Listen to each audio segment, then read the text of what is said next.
So far this season, it has been well documented that Rangers' defence has been a shadow of what it was like last season, as the Gers set a British League record for the least amount of goals conceded in a domestic campaign. Rangers have struggled with injuries across the season at defence, notably with Philippe Hollander and most recently Leon Balogun at centre-half. Since Giovanni van Bronckhorst has taken over the reins at Rangers, they have been a lot better defensively, keeping 3 clean sheets out of his first 4 games.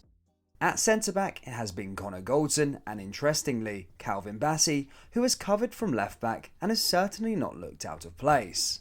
In fact, Calvin Bassey has impressed that much across this season that he is expected to get a national call-up to the Nigerian national team for the African Cup of Nations. Bassey, who normally plays left back, which is a competitive one in the Nigeria team, but given his emergence at centre half, that versatility may be the attractive option for the Super Eagles. Now this is where it could prove to be a problem for Rangers. Already, Joe Aribo and centre half Leon Balogun play for the national team and are both expected to receive call-ups. This could have Rangers very stretched at the back as the African Cup of Nations starts on the 6th of January and ends on the 6th of February. Whilst majority of the tournament takes place in the Scottish winter break, Rangers return back to action on the 22nd of January.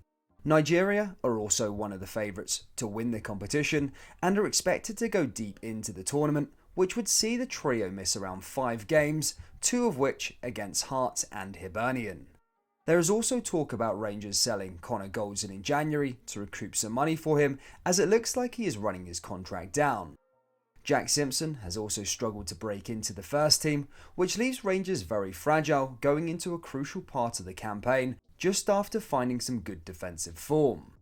Due to this factor, this must mean that Rangers will need to bolster at centre-back come the January transfer window, or could face a huge dilemma upon returning from the international break.